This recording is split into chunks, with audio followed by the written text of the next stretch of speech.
Lifting the Veils of Illusion. This is chapter 17 of Spiritual Growth, Being Your Higher Self by Sanaya Roman. We are about 2 or 3 chapters from completing this particular discussion, this particular book, Becoming Your True Higher Self. And I'd like to invite you, if you've not done so already, to please subscribe to the channel and take the time to go back through the other chapters in order for this to be a complete lesson and learning experience for you. There's a lot of good information here, really the core of what we do and what we talk about here on the channel, True Higher Self. So let's begin. Again, lifting the veils of illusion. So the benefit of today's discussion is really about determining what is an illusion, how do we identify it, how do we perpetuate a clearer vision for the purposes of our higher work. And many times we are inundated with lots of information, data, sense perception, data that's coming from the external world that creates illusion and that creates thoughts that are not purposeful for us. So today we're going to talk about how do we get through that piece of it to see things clearly and be ultimately more productive. So lifting the veils of illusion simply means being able to remember who you are and what your higher purpose is.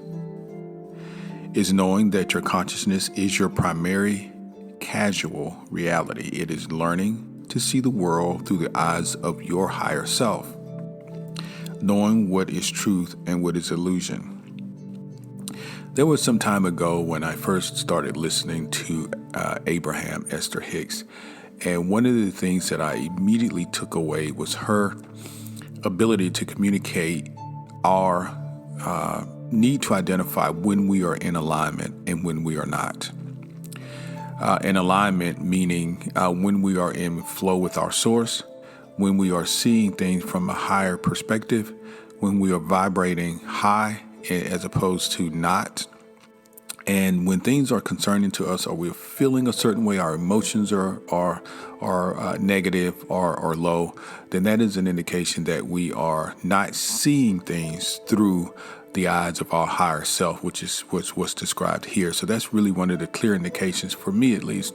Whenever I start to feel down or I feel anxious or afraid or nervous or fearful, I always know that I need to go back and determine where my wires got crossed and I'm not seeing the situation from the standpoint of my higher self, from my source.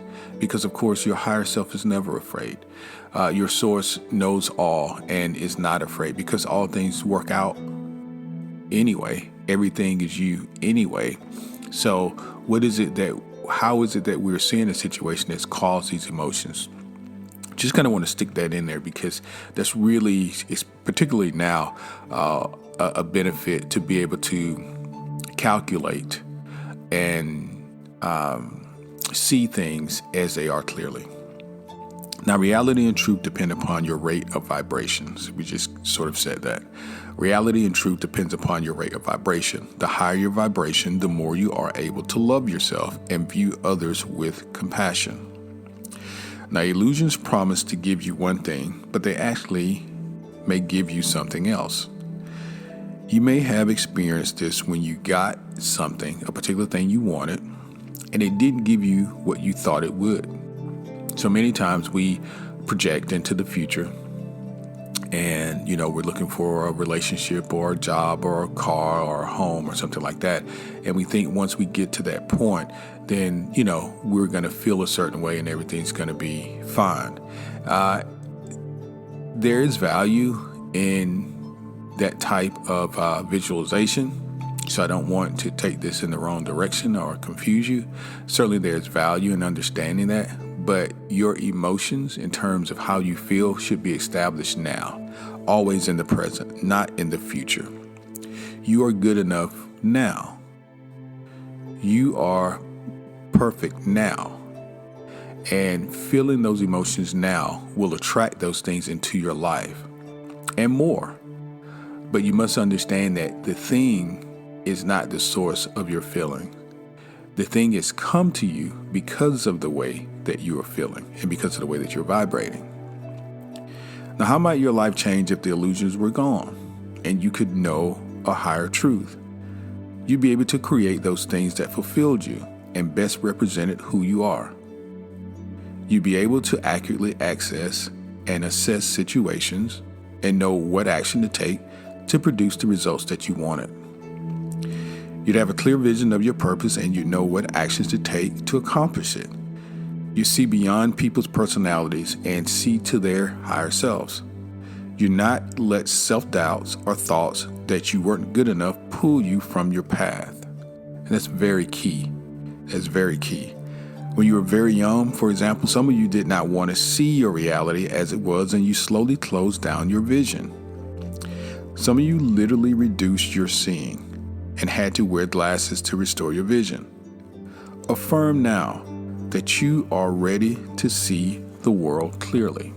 Go of your judgments and see beyond the illusions. Judgments stop you from seeing things as they really are. Learn to observe without comparing, projecting your thoughts onto others, evaluating or making up stories about what is happening. And I think probably at some point in our lives, we're all have been guilty of that, and some of us may still be guilty of that. The way to reduce that is to be conscious of it. And when you see yourself beginning to make judgments about people, identify it and simply replace that thought with a better thought. When you judge others, you are often projecting your thoughts about them and about reality onto them. Those thoughts may not describe them accurately at all. For example, you may be in a grocery store one day and you see parents yelling at their kids. And you may think that those are the worst parents in the world. Or what could really be happening is they could be tired, under pressure, and they could be doing the best that they can. And right now, what's happening is perfect for the children at this particular moment. You never know. Watch people without making any judgments about who they are, and you'll sense more about them. Find something beautiful about each person and practice sending light or love to him or her through your eyes and through your heart. Now, because many of us are natural healers and teachers, we have the ability to perceive how people might fulfill more of their potential. So an idea of, if this person went to college and got a degree, this person could become X. Some of us, living for the day when our loved ones will become all that we know and think that they can be. You may not want to face the reality of who they are right now. Although it's good to hold a high vision of someone, it's also important to know and to see them clearly and love them for who they are right now. If you're a parent, you have children, they're constantly growing, and certainly you have some level of expectations for them. And you want to see them live out their fullest and best life. Sometimes we get a little more involved with our vision, and when it doesn't seem to match up, maybe there's some force applied, maybe there's some negative motivation applied, and these sorts of things that are trying to manipulate the situation. And right now, the lesson here is that let's just love them as they are, provide the support and parental guidance that we can, and see them as their best selves. See them through your higher self as their higher self, and know that in the end, all things do work out, and they will become ultimately and live up to the potential that you know they have. You can learn to see the bigger picture of who people are by looking beyond the roles that they play also. As you do, you're going beyond outer appearances and you're seeing the reality of their higher selves. It is an illusion to think that if you're spiritually evolved, you must be famous or highly visible as a spiritual leader. Many high beings live alone, working telepathically on the inner planes of reality to broadcast peace and answer the calls for guidance from awakening souls. Many have quiet positions of service as gardeners, teachers of children, potters, and caretakers and caregivers. Only a few high beings volunteer to be visible. fame and wealth do not indicate one's enlightenment. Both highly evolved and less evolved people have fame and wealth.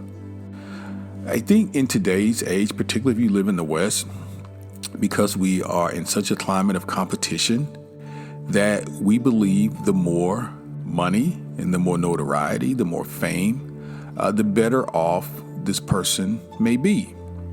And that is not the case. That is not the case. I think we've got to take a deeper look into really what our higher purpose is and understand that fame and these sorts of things may not be in alignment to what it is that we're trying to do. They may be counter to what we're trying to do.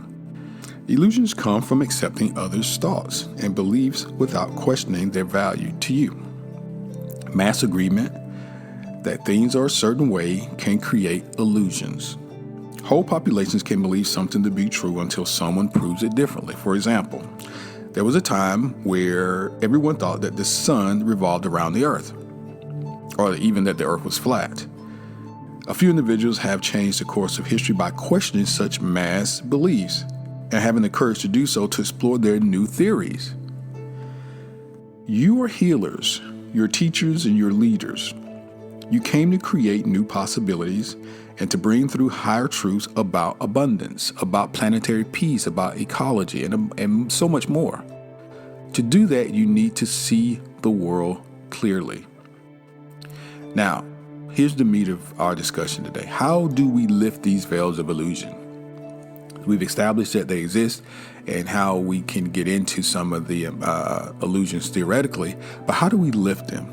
Well, first, you can start by asking your higher self to lift them. You can ask your higher self to lift them and being willing to see what is revealed. So there's a two-parter there. Once the illusions are identified and lifted, you must be ready to accept what is revealed. Question things you've taken for granted, things that you may see every day. Explore new areas.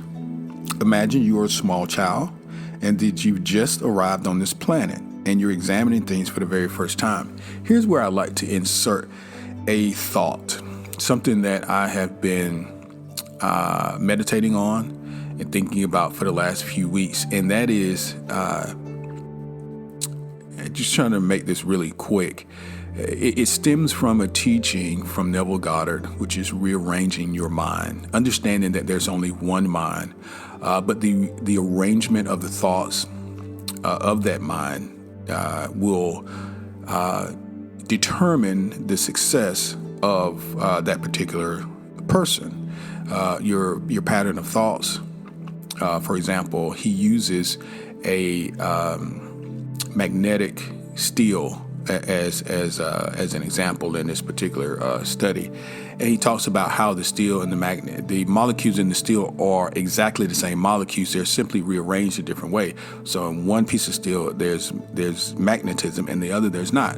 And so in your mind, there's the ability to have higher vibrational thoughts on a consistent basis, and then of course that same mind can attract and have lower vibrational thoughts on a consistent basis as well.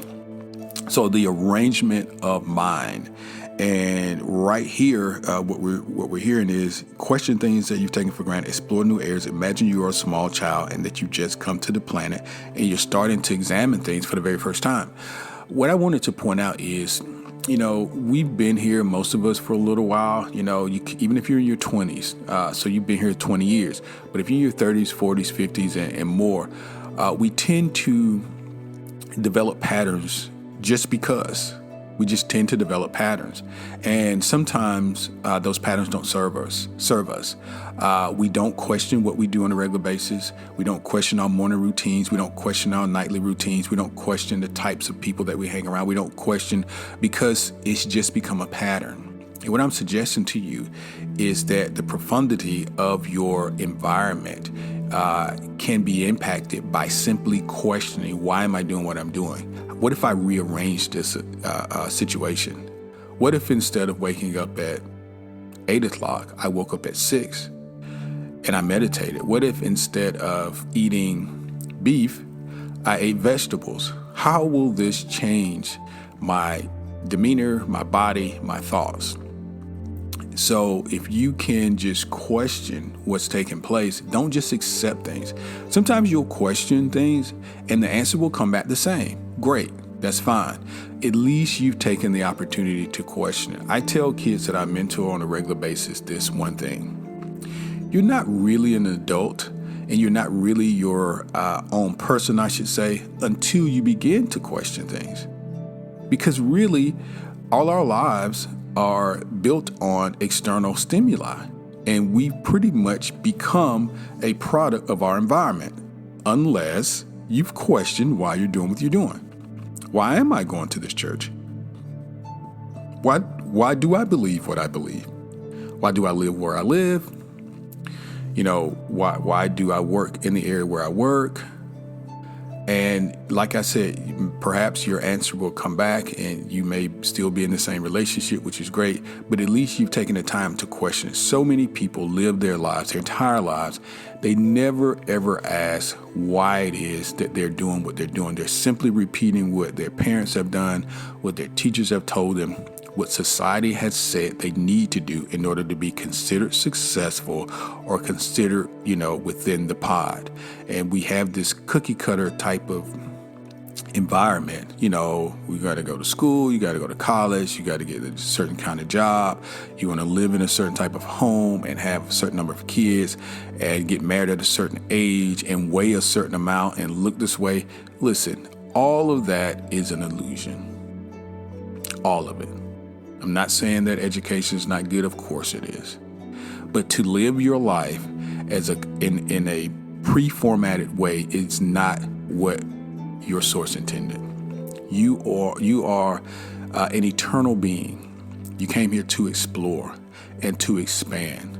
Take the things that are available to you, like education, and then create from that. Create a different environment for yourself if you like to. But I just wanted to throw that in there. So as we close out, integrity is an important aspect of spiritual growth, of course, which is why we're talking about it today. It's acting, talking, and behaving in ways that honor yourself and others. Integrity is important. It's living the truth that you know. To lift the veils of illusion, you'll need to learn your truth, and it'll need to come from your integrity. Coming from your integrity and seeing through illusion takes courage. Again, once those veils are up, there's no putting them back down. Before you lift the veils of illusion, you may not be certain you will like what you see. Once you lift them, you will gain a greater ability to know the truth and recognize your and others' higher selves. You'll be able to focus on your higher purpose, which is great, and become your own authority. As you lift the veils of illusion, you will gain enormous rewards. One is true spiritual power. That's what we all want. True spiritual power, it comes from being able to see things clearly. So guys, thanks for joining me today. Again, if you're not done so already, please subscribe to the channel. We do have a free ebook, a download for you. It's an awesome guide on the powers and the importance of a personal daily meditation and yoga practice, which is great for your body, great for your mind. Please take advantage of that and check us out. Again, we're uploading stuff all the time here on the channel, and I hope you have a great day. Thanks.